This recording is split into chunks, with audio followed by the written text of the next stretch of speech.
Salut, petite vidéo vite faite sur la catastrophe ferroviaire en Grèce. Donc pas de montage alambiqué, c'est du rapide. Je n'aime pas les trucs tristes sur YouTube. Aussi, je parle rarement des accidents. De même, parler à chaud, c'est se tromper, tant le ferroviaire est complexe. Donc je n'ai pas voulu réagir dans les premiers jours. Le temps de l'analyse et de l'enquête est un temps long. Cependant, maintenant qu'on commence à y voir un peu plus clair, je vais tenter de donner quelques pistes de compréhension de ce qui s'est passé. Tout ceci est basé sur des témoignages locaux et des articles de presse grecque. Donc nous sommes dans le conditionnel. De plus, les traductions peuvent poser des problèmes. Aussi, partez bien du principe que tout ceci ne sont que des pistes de réflexion, pas des vérités absolues. Il ne reste qu'une carcasse hors des rails. Partout autour, les secours affluent pour tenter de dégager les victimes coincées dans les wagons. C'est en pleine nuit, près de la ville de Larissa, située au nord du pays, qu'un train civil aurait percuté un convoi de marchandises. Il devait relier Athènes à Thessalonique. À son bord, 350 passagers. Après le choc, 3 wagons déraillés, l'un d'eux s'embrase, prenant alors au piège des dizaines de voyageurs. Le premier bilan provisoire fait état de plusieurs dizaines de morts et de nombreux blessés. Les secours doivent lutter dans une épaisse fumée pour extraire les dépouilles. Des conditions de sauvetage compliquées qui pourraient alourdir le nombre de victimes. L'armée devrait être appelée en renfort, mais ce matin, la Grèce se réveille meurtrie et les médias évoquent déjà le pire accident ferroviaire de l'histoire du pays. Alors un peu de contexte pour commencer. La Grèce est un pays avec un petit réseau ferroviaire, moins de 10% de ce qui existe en France. Le réseau est globalement structuré autour de 4 lignes, à partir desquelles quelques lignes secondaires irriguent le pays. Un peu comme partout en Europe, le ferroviaire grec était un service d'État unifié, c'est-à-dire qu'une seule compagnie gérait le réseau et les trains qui y roulent. Mais la volonté européenne d'ouverture des marchés a forcé les États à scinder en deux leurs entreprises ferroviaires. Une entreprise gère le réseau et une ou des autres le service des trains. Ces opérateurs payant des redevances d'utilisation du réseau, redevances servant à payer l'entretien de celui-ci.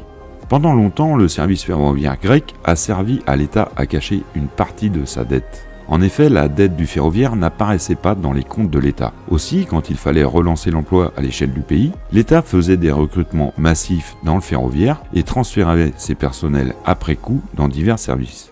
Même chose quand l'État devait emprunter sur les marchés financiers. Il faisait emprunter son entreprise ferroviaire et basculer les sommes dans ses crédits après. C'est ainsi qu'au fil des années, le ferroviaire grec est devenu un gouffre financier avec une masse salariale démesurée. Je ne suis pas économiste, mais pour faire simple, quand arrive la crise de 2008, la Grèce se retrouve en quasi-faillite. Le FMI prend les commandes. L'État sera sauvé, financièrement, à condition de coupe dans toutes les dépenses. Mais quand on dit coupe, faut imaginer fermeture totale des robinets. Les Grecs ont vécu une crise d'une violence dingue, qui fait passer la situation actuelle des hôpitaux ou de la justice en France pour un paradis. Contraint, l'État a décidé de vendre l'exploitation de son réseau. Mais qu'il le garde ou le vende, le résultat était le même. Un sous-investissement chronique s'est mis en place qui, au fil des années, a fait se déliter tous les systèmes et toutes les procédures. Alors à présent, que s'est-il passé? La ligne concernée comporte 2 voies qui peuvent, dans certains cas, être utilisées dans les 2 sens. Cependant, comme beaucoup de doubles voies, on désigne un sens prioritaire pour chacune. Dans un modèle normal et sécurisé, des systèmes, des procédures et de la signalisation seront en place pour circuler sur la voie de sens contraire. Ainsi, il ne sera pas possible que 2 trains se rencontrent. Sauf qu'en Grèce, ces systèmes et signaux étaient en panne depuis 2017. Avec la crise, les vols sont devenus un moyen de subsistance et les câbles d'alimentation des systèmes sont devenus très recherchés pour ensuite les revendre au poids des métaux. Les vols allaient plus vite que les réparations et le temps faisait son œuvre. Aussi, petit à petit, les responsables ont baissé les bras, faisant d'une anomalie une situation normale. Tout se faisait donc en manuel, sans la moindre boucle de sécurité. Là où l'erreur humaine devait être palliée par des systèmes, elle devenait la clé de tout. Il faut savoir qu'en France, une catastrophe a eu lieu en 1985, sur une voie non sécurisée. Des procédures non respectées et 2 trains qui sont envoyés l'un vers l'autre sur une seule voie. 35 morts. À la suite de ça, on a mis en place un système de sécurité sur ces petites voies. Eh bien, en Grèce, ils ont fait l'inverse. Le système de sécurité était là, mais ils l'ont abandonné. Les agents ne sont plus managés sur la sécurité. Les conducteurs pas contrôlés sur les procédures. Un exemple pour montrer à quel point même les décideurs sont déconnectés. Certains estiment que le conducteur aurait dû entendre à la radio que son collègue arrivait à contresens et donc s'arrêter. Ils misent sur d'éventuels échanges radio entre conducteurs pour gérer la sécurité. C'est dingue. Ce soir-là, le chef de gare est seul à son poste, alors qu'il devait être 2. Ce chef de gare avait été cheminot il y a longtemps, mais à la suite de la crise de 2008, il avait intégré le ministère de l'Éducation, car les chemins de fer licenciaient à tour de bras. Suite à une annonce d'emploi, il venait de revenir au chemin de fer, mais pratiquait un nouveau métier pour lui. Il a eu une formation de 3 mois, ce qui est très court, et s'est retrouvé posté dans une gare complexe avec beaucoup de circulation à gérer. Normalement, suite à formation, on commence dans une petite gare pour faire ses armes. Bah, pas là. De plus, il en était à sa 5e nuit.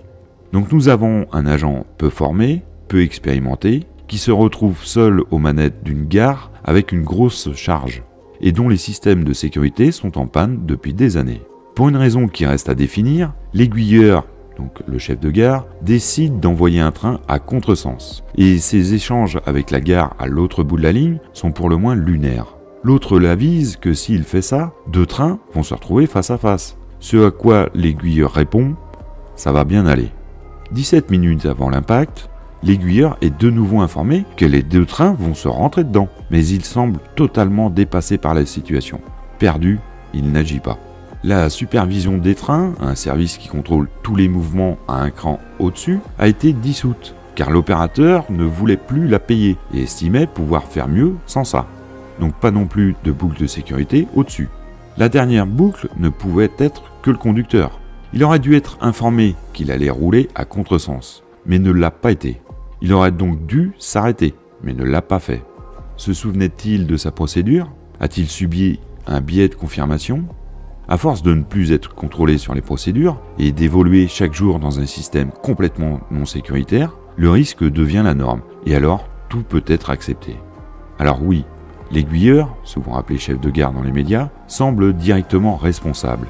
Mais au-delà de cette évidence, il faut se poser les questions du système qui a permis son erreur et son terrible coût en vie humaine. Une corruption lancinante qui fait que les chantiers de modernisation n'avancent pas depuis 10 ans, l'argent se perdant avant d'arriver sur le terrain. Des économies sur la sécurité, allant jusqu'à accepter l'inacceptable. Une gestion humaine catastrophique qui met aux manettes des gens qui n'ont pas les compétences sans aucun contrôle au-dessus. Enfin, la question. Est-il possible que ça se produise chez nous, chez vous? Tout est impossible jusqu'à temps que ça arrive. Alors oui, c'est possible. Cependant, la probabilité que ça se produise est d'autant plus faible qu'on rajoute des couches de sécurité. Et dans nos pays, ces couches sont très présentes. Quand l'humain décide, d'autres humains contrôlent et des systèmes sont là en bouclage. C'est un peu comme avec votre voiture. En principe, nous n'avons pas d'accident si nous respectons ce qu'on a appris en auto-école. Sauf que parfois, l'humain fait n'importe quoi, par manque de connaissances ou par volonté de contourner les règles. Il y a alors des contrôles, police, gendarmerie, et des systèmes de sécurité, l'anti-collision, la ceinture, l'airbag. En Grèce, on avait retiré la ceinture, l'airbag, la police, et peu formé les acteurs. Doit-on s'étonner que l'accident arrive et qu'il soit si sévère? Alors doit-on accuser la méchante privatisation uniquement? Non, car on le voit, cette catastrophe est la résultante d'une dérive globale, dans laquelle la privatisation n'a été qu'une étape supplémentaire dans la ruine d'un système.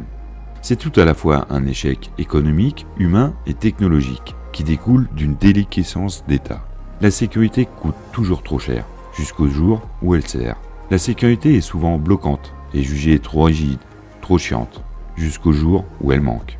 Rogner sur la sécu, c'est jouer à la roulette russe. On gagne tant que le coup ne part pas, et on ne sait jamais quand il va partir.